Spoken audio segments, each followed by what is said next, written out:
Hi everybody, Jo here. Just wanted to pop in, and as you know, when I make tags for my workshop ladies, I like to just have a little extra catch up with you and just show you how I make them. So these are the tags that I've made. I've gone a bit festive. Well, be rude not to, wouldn't it? And I've sort of batch tag made them. Not easy to say that, is it? So I've got one left to do, and I thought you might like to join in with me. So it all starts off with one of our lovely watercolour tags. This is the larger one, and I've decorated the back. And I always decorate the back first, because now if I was to get any ink on the back isn't as important. I used to decorate the front because that was the most important to me, but when I then turned it over to decorate the back, if I got any ink where I didn't want it, it would spoil the front. And after all, it's the front that is the most important. So that's why I sort of turned it on my head and I do it that way. So I'm just going to come in, and in the middle, as you can see, look, see, we've got a little bit of ink. Just, I don't know if your camera will pick it up from when I decorated the back, but I can get rid of that now when I add the ink. And nobody will ever know, because you won't tell them, will you? And I'm just going for that lovely, I would use Sahara, but my Sahara is very dry. I'll show you, I must get a new one on Saturday when I'm at Lavinia. So even if I don't, it's so dry, my Sahara. I think I've used it so much, as you know, one of my favourite colours. So that's on my list. You know, every time I go, considering I go at least once a month to Lavinia, I always have quite a list. Just shows you there's always something I need. So definitely Sahara's on my list. Now this is Scorched Timber, and I'm just coming round the edge with my Scorched Timber. And this is what I've done on the back. I always decorate the back sort of to match the front. And then what I tend to do when I've done that is just on the edges with the ink that's on here, I can just fuzzy those edges up a bit. And then it doesn't really matter what your blending's like. So we'll just come in and clean that up.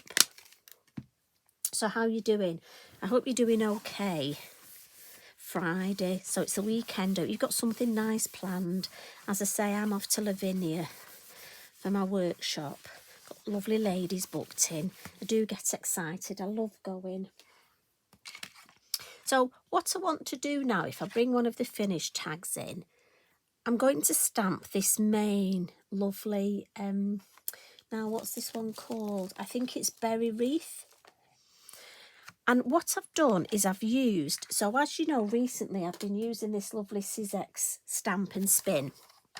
But I'm just going to use it as a stamp press, because what I thought is when I'm batch tag or batch card making, I've already put my berry stamp and my word stamp on, and then I don't need to move them. And the good thing is this paper's just there to protect it.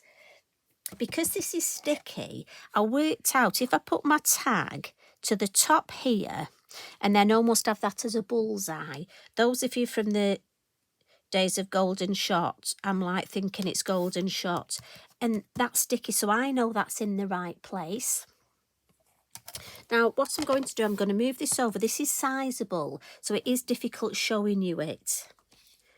I'm going to use 3 colours. I've got Sand Dune, or as she's now known, Sandra Dune. We've got Portobello and we've got Pinecone. So we're going to come in on the piece with Sandra. Then we're going to add a little bit of Portobello from the base up.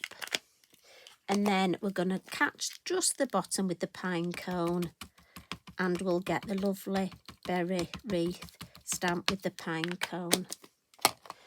And then we'll move this down so you can see. And as I say, it just means that they will be in exactly the same position on each of my tags.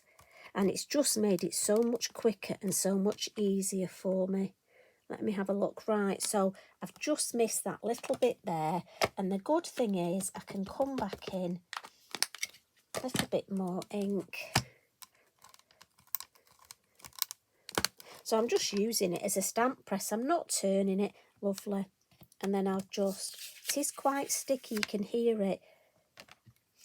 And then, so I'll clean my stamps later. So just pop that bit of card paper there. And I'll save that because I might just make another one of these. And as I say, it was so easy when I was making them, sort of in a batch form. So my next thing, and I think this would make a lovely card design. So just because I'm doing a tag, don't think it's only for tags. It would make a lovely card. Now, I just want some of this little mini berry, but I only want 3. I'll tell you why, because we're going to colour them in. And in the past, I've made the mistake of putting lots on, and that's a lot to colour in. And I'm thinking time, but also I don't want to overcook it. Now, if one of your berries doesn't quite go on the stem, just use your brown. Remember, we've got a brown fine liner pen and join it up. So we'll give that a wipe. And then I'm going to come in with the holly and Portobello and do first and second generation. Now this holly, this is my one, if you remember, I've cut the little stem off just because I don't need the stem. But what I will say with this, because we're looking at building the foliage up, I'm going to do first and second generation.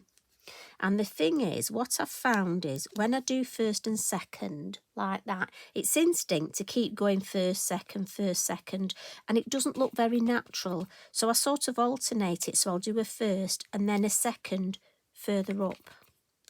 And then maybe a first and a second to the side. Because I want this to look as natural as possible. So almost don't get yourself in too much of a rhythm. Actually, we can put the second there. Can you see? You see what I mean? So we've got that nice combination of first and second, because if we're not careful, we just get in that rhythm of first, second, as though we're at the post office. Remember the old days when they used to do the stamping like that? So we'll have first, second there, but then come first and say second up there. We'll have first, second. So you're almost purposely alternating it. And then have a look. Oh, actually, I like that. I'm not going to add any more. I think it'll spoil it. I don't want to overcook it. So, little bit of interest in the background. And I've got a large snowflake. And I've got one off the little, I love these off the original Snowflake set.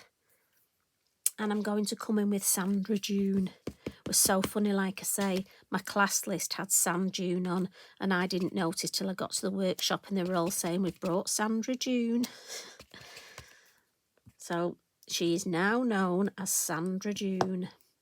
So we want it to go into the background, so a couple of first generation, and then the little snowflake will bring in some first and second generation. Just to take, we don't want to overcook that background, but we want a bit of something there. So next, we're going to colour the berries, and these are my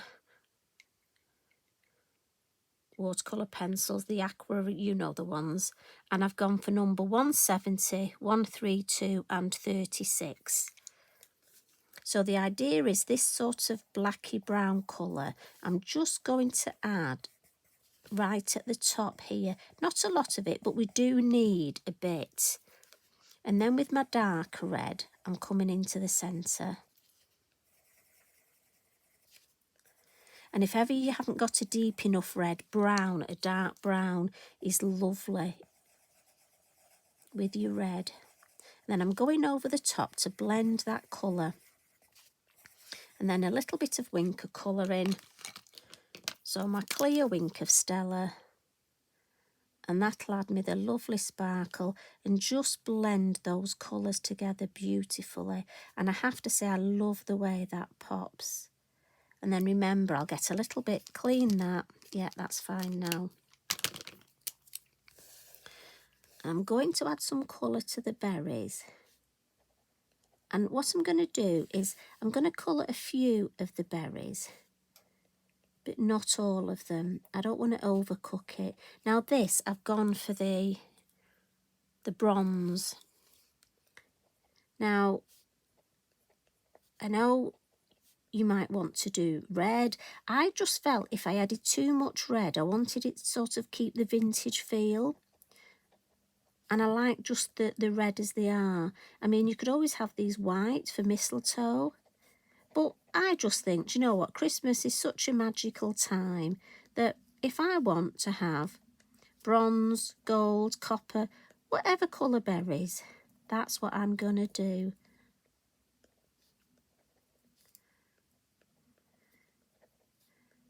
I think it's funny in workshops, some ladies really struggle with colouring things that aren't their actual colour. They're all right stamping, you know, mythical creatures, but ask them to colour something that's not the normal colour and they struggle. But then we're all different, aren't we? I just say it's artistic licence, and I'm... Right, one more, then I'm going to stop. What I am going to do is a little bit of faux bleaching. Now, on the back, because we went over that quite quickly, I've done my same colours. I always put a little handwritten note. As you know, it's important handwriting, because that's me. Nobody else scribbles like I do. And we've got some of that stamping, just so it all looks nice. But we've also got this lovely look, faux bleaching. So I'm going to add this on here. And what I'm going to do is just put myself a bit of my kitchen towel underneath. My fan brush is in water. And I'm just going to bring it round. We've stamped in permanent ink, so it won't mess with the permanent ink. It'll only faux bleach, obviously, on our dye-based ink underneath. A little bit more in this corner. And if I'm not sure how it's reacting, look, I can just dry a little bit and just see, oh, that's nice. I don't want it too bright. So I have another piece of my kitchen towel here ready. Yeah, I'm happy with that. So I'm just going to dry that off. Now again, when I was batch tag making, what I did was at this point I went off and had a coffee and let the card just dry naturally, because I do think, I always find with the inks, if they dry naturally, in my opinion, you get a much better result. But we'll go with that. And then white Posca, and again, it's better if you've left it a little bit longer, but we'll just add a little bit. And I'm just putting some little dots as though we've just got a little bit of snow resting on some of these branches here, look. And I'm not going to overcook this. Just want a little bit. So can you see we've just added the highlights. And then we'll come in and add some snow. Now again, I would let this dry before adding the snow, but I know you like to see. And I'm just tapping it, holding it close so I can go round my lovely writing over. There we go. And I have to say, I think that is such a lovely, quick, vintage tag. And that design would look lovely on a card. Now, I'm hoping my ladies like them. And the last thing is I've got some of my lovely craft yarns. And I'm very carefully going to push them to the front. And these are from the various different sets. I have a lovely bag full of them now. And then if we pull those through, there we go. And like I say, that is perfect if you want to make, if you have got a spare half an hour, you know, and you've got some tags, or you've got the Tim Holtz tag die and you want to cut yourself some tags, you could get yourself all ready for Christmas and get some lovely tags made. And again, this perfect for couples, man on his own. It's just a lovely vintage feel to it.